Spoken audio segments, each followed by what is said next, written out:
Hey everyone, I return for the next chapter in Tommy Wiseau's The Room. I should have stated earlier when I got to chapter 10 that we are past the halfway point. Including this chapter, we've got about 8 more to go, and then there's an epilogue. Let's continue. Alright, chapter 13. Johnny sat and poured himself a glass of water. I don't understand women, do you, Peter? Peter, who was a psychologist and one of Johnny's closest friends, apparently, sat next to Johnny. He had Harry Potter glasses and looked like a sweaty intellectual. No man does, he said through a shrug. What's the problem? They never say what they mean, and they always play games, Johnny said, placing the water pitcher on the floor. Okay, Peter said. What do you mean? I have a serious problem with Lisa. I don't think she's faithful to me. In fact, I know she isn't. Lisa? Are you sure? It didn't come as much to a surprise to Peter. She tried to make it with him, too. But Peter was gay, and he'd refused her. He was putting up the front of shock now for Johnny's benefit. Yeah, I'm sure, Johnny said sadly. I overheard a conversation with her and her mother. This is Lisa we're talking about. Peter feigned disbelief.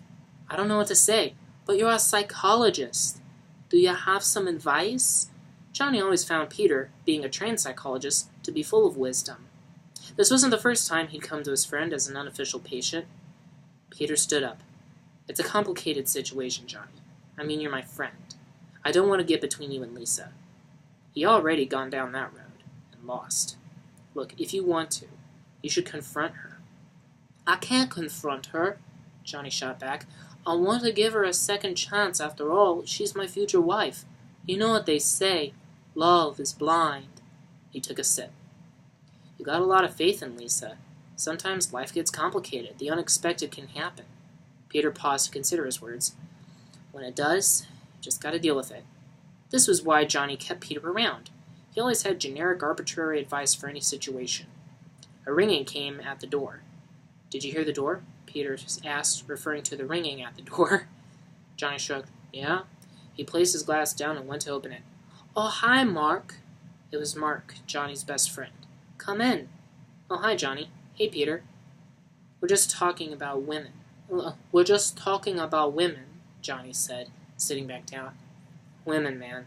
Women just confuse me, Mark said, letting out a sigh as he sat down. I have a girl, but she's married. I mean, she's attractive. It's driving me crazy. Even though bringing up his affair in front of Johnny was risky, he really needed guidance. Guidance that he hoped that Peter, a trained psychologist, could provide. Why didn't you mention this before? Peter inquired. I mean, isn't anyone I know? Nah, man, you don't know her. Can I meet her? Johnny asked like a creep. Denny was beginning to rub off on him. I don't think so. It's an awkward situation. You mean she's too old, or you think I would take her away from you? Johnny joked. Everyone laughed. Good joke. Women who are too old are gross.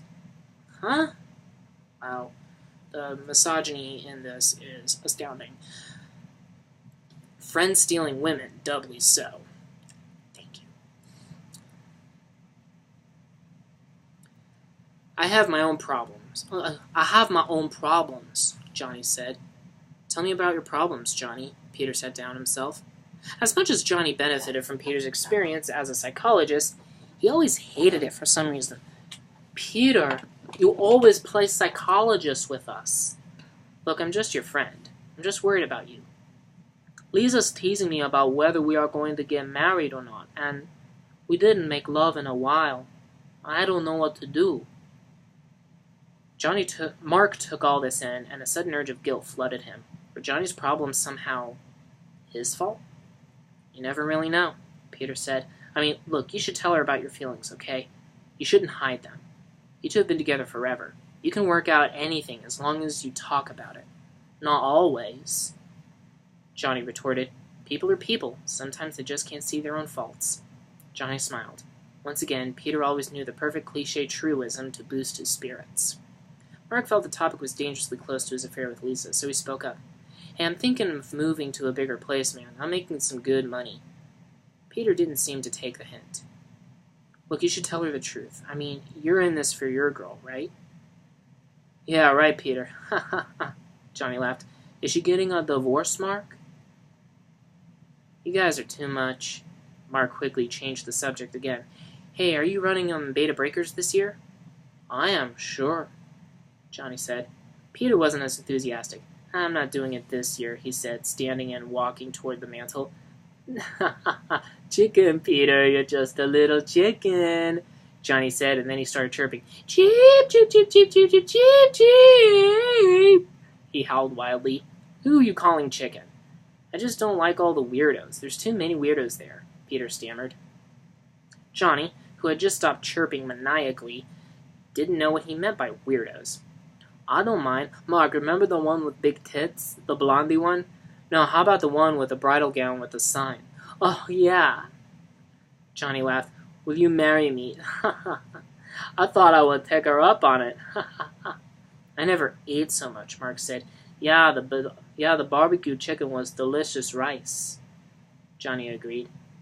That's exactly my point. You're both weird, Peter said, sitting down again. You guys want to play cards? No, we can't, Johnny said. I expect Lisa any minute. Lisa had a strict no-card-playing policy. Hey, come on, man. Who's the king of the house? Mark said. Certainly Johnny didn't respect Lisa's wishes above his own. Yeah, this is what she's like before you get married, Peter said. Speaking, how did you ever meet Lisa? You never told us. Oh, that's a very interesting story. Mark and Peter leaned into what was sure to be an extremely worthwhile story. Johnny continued. When I moved to San Francisco with 2 suitcases, and I didn't know anyone, and I hit YMCA with a $2,000 check, which I couldn't cash. Why not? Mark said. Well, because it was an out-of-state bank. Anyway, I was working as a busboy in a hotel, and she was sitting drinking her coffee, and she was so beautiful, and I said hi to her. That's how we met. So, I mean, Mark started, not wanting to offend his friend. What's the interesting part? Well, the interesting part is that on our first date, she paid for dinner. What? Mark exclaimed. No tips from your job? That was interesting. A woman pay for a meal with her own money? Unless, of course, they offer. What if she asked him out on the date? Anyway, I'm not gonna... fuck it. Anyway. Whatever. You guys want to eat something? Johnny invited. Both men shook their heads, so Johnny just left the room silently. Just as he exited, the door opened, and Lisa walked in. Mark turned to meet her gaze. Their eyes locked. The passion was electric, and Peter couldn't help but pick up on it. Hey, guys, she said, a hint of smile on her lips. What's going on? Oh, hey, Lisa, Mark said as innocently as he could muster. Denny, who was also there, looked out of the window contemplatively. Where's Johnny? Wait, where am I? Okay, here we go. Lisa asked. In the kitchen. I gotta go, Mark said. Of course he didn't really, but he couldn't risk staying any longer. He might slip up. I didn't mean to chase you off, Lisa said. You should stick around for a while. I got work early, Mark said, his eyes drifting away from Lisa's.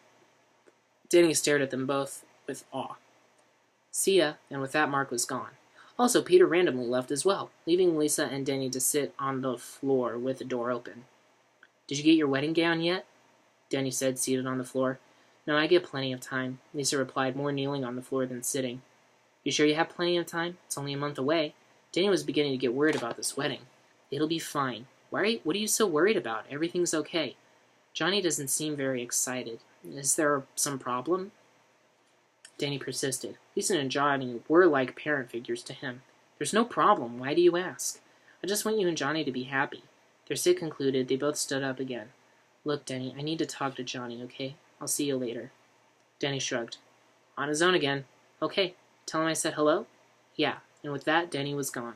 As for Lisa, she needed to have some words with her future husband. Alright, and there you go. Well, we are about, I want to say, 70% of the way through. And it looks like it's going to get real juicy. Anyway, I will see you for the next chapter.